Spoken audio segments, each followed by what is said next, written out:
El concepto de la ley, como dice el ilustrado catedrático de la Universidad Central, Felipe Clemente de Diego, no pertenece exclusivamente al derecho.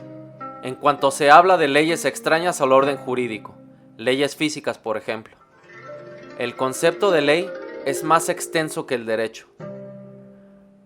Por esto, el vocablo sugiere en nuestra mente una idea propia y genérica antes de recibir esas ulteriores determinaciones.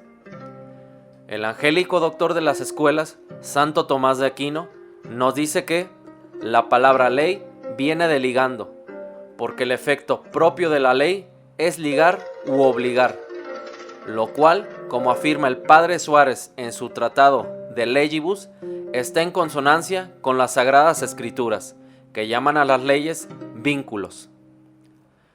San Isidoro de Sevilla, en sus etimologías, opina sobre la palabra ley, que se deriva de leyendo, dando como razón el que la ley debe ser escrita y por ende ha de leerse.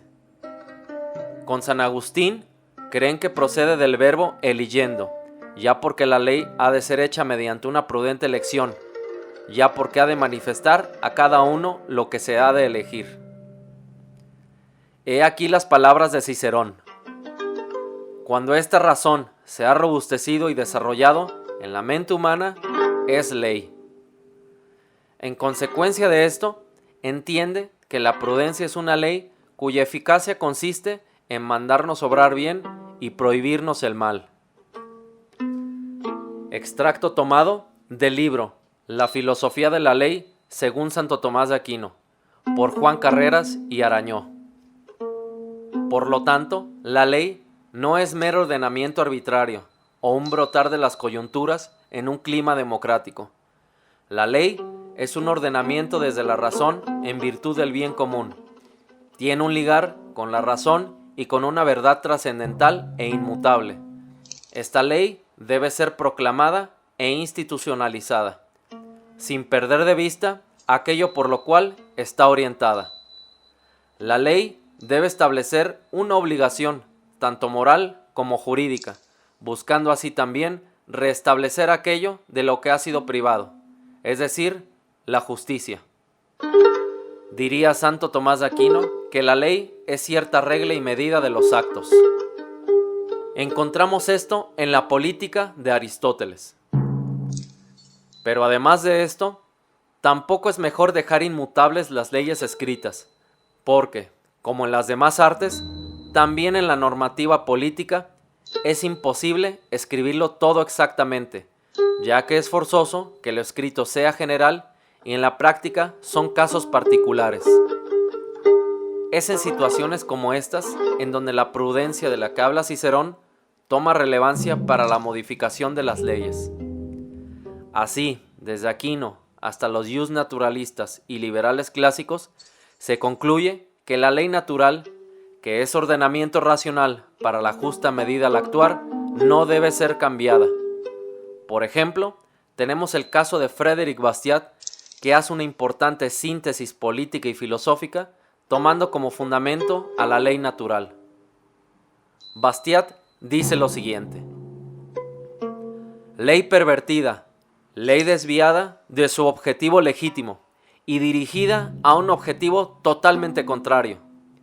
Ley hacedora de iniquidad, cuando su misión era castigar la iniquidad.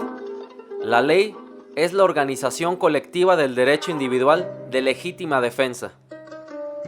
Dios confiere a cada uno de nosotros el derecho de defender su persona, su libertad y su propiedad, puesto que son estos los tres elementos constitutivos o conservadores de la vida.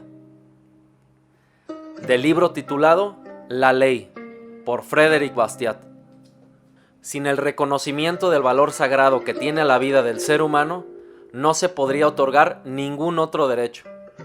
Esta ley o derecho natural resulta importantísimo para la estructuración en materia legislativa y jurídica, porque de no ser así, será la voluntad popular o la voluntad de uno solo con mucho poder, que orientada a otros fines particulares, arrojará hacia un abismo el fundamento de toda ley escrita. Recordemos que como todo acto humano, la ley y su debido ordenamiento también están sujetos a la razón, buscando siempre la preservación y perfeccionamiento del ser, y en este caso de la comunidad entera. En su libro La Ley, Bastiat continúa diciendo: pero los hombres comparten también otra predisposición, la de vivir y desarrollarse cuando pueden hacerlo a expensas unos de otros. Las páginas de la historia, llenas de guerras, migraciones forzadas, opresiones sacerdotales, pueblos esclavizados, fraudes industriales y monopolios, dan testimonios de lo que afirmo. Cuando la ley sirve solo a algunos, pierde su propósito, es decir, su esencia. Por lo tanto, deja de ser ley para convertirse únicamente en herramienta que servirá a un grupúsculo de personas que, apoyándose en el poder, buscarán perpetuar sus privilegios. El que tenga oídos para oír, que oiga.